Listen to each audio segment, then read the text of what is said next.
5:69.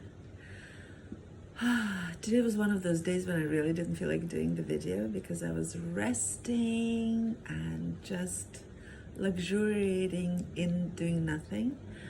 I did practice my yoga this morning, and that was absolutely stunning feeling of pleasure. I was doing it outside. There was sun, there was green, there were flowers around me. It was really beautiful. Still processing a lot about how it felt, my anniversary yesterday.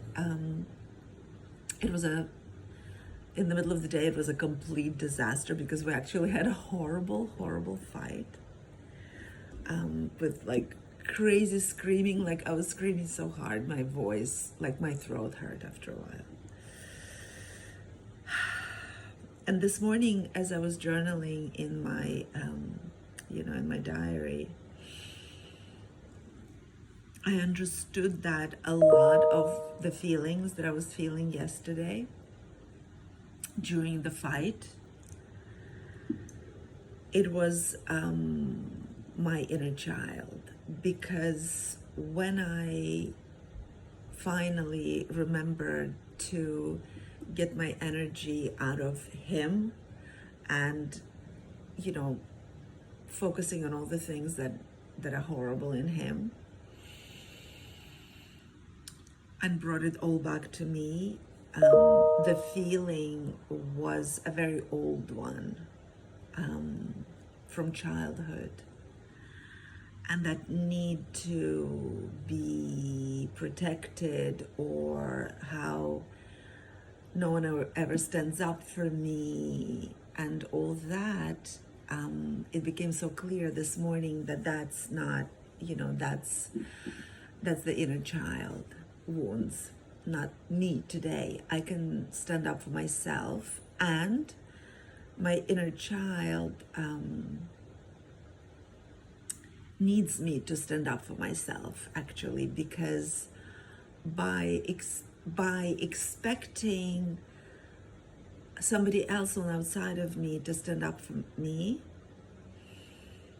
I am not taking on that responsibility. For as long as I expect my husband to stand up for me, for example, or someone else, I am not owning this as my own responsibility.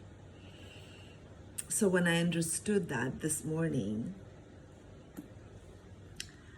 I reminded myself again that, some of the areas in my life where I'm still not putting me first, and that is why I'm still expecting someone else to.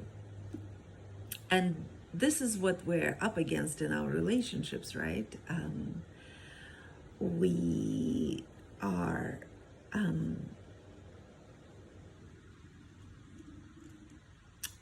so used to, from childhood, expecting our needs to be met from outside. It's so insidious, that expectation, that we, even when we're grown-ups, we forget. And even for someone like me, I've been working on this forever. This is what I teach. But it's always easier to see it in other people, I still have certain blind spots when it comes to me, because once again, this conditioning is so insidious, right? So, and another thing that's really, really important is we judge people for expressing their truth, especially if it hurts us. And yet, they have the right to express their truth. So how can we give them the freedom, the safety to express themselves in the way that they need to, and learn how to process our own resulting emotions so that we don't live in reaction? So some of the relationships that I'm working on now, it's people who express to me their truth. Their truth may be different than my truth, but it still doesn't mean that they don't have the right to express it. Of course, learning how to communicate without going into a trauma cycle, without going into a fight, flight, freeze, fawn, is a skill. Not everybody has that. But today I am really working on understanding and actually seeing again and again that every time somebody triggers me by expressing their truth, it's not being done to me as much as whatever trigger I'm processing, it's a gift to see what else is out there, outstanding, that hasn't been addressed yet in my own body, in my own cellular memory. So, processing what happened yesterday, and I think there's just also so much pressure with this 32-year marriage and all that stuff. I think we both are just so exhausted from relating, from the changes. I think my husband definitely is exhausted from the changes that I constantly introduce, as I'm shifting and growing. I'm putting evolutionary pressure on him to change and grow, and he really doesn't want to. Like, he doesn't have the capacity because he's challenged to grow in so many other areas of his life. And it's really, really important for me to remind myself, and this is what I was trying to do this morning, that whatever I was reacting to yesterday wasn't him per se. It was a very, very ancient dynamic that is still present in me. And I think it's just that the time has come for me to, heal some of these remaining leftover unhealed wounds on this particular subject, because this particular subject, it reminded me, it's been many, many years that I feel that, people are not standing up for me, people are not choosing me, people are not, treating me as number one. And I keep on obviously reminding myself the same thing that I tell everyone else. I cannot be number one in anyone else's life.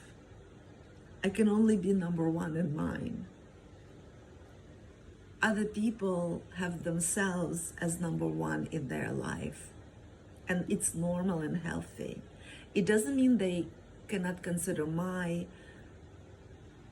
existence and my needs, and that's the thing about relationship. When we're a partnership, we cannot just, it's not only about us, it is about everyone who's involved, but I can only be number one for me.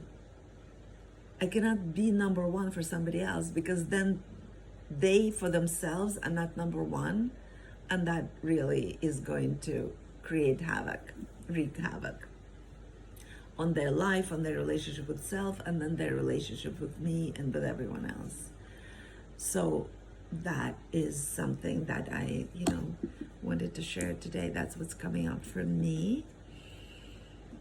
And it's important for everyone to understand that we are our number one priority. And which means that our needs are our own responsibility, and whether we can address them, fulfill them ourselves or not, if we need to recruit other people to meet our needs, that's a different situation. It's a different subject that I will cover maybe another time. But basically, I cannot be anybody else's number one. I can only be my own number one. And that is an incredibly important truth that I wanted to share today. All right, everyone. See you tomorrow.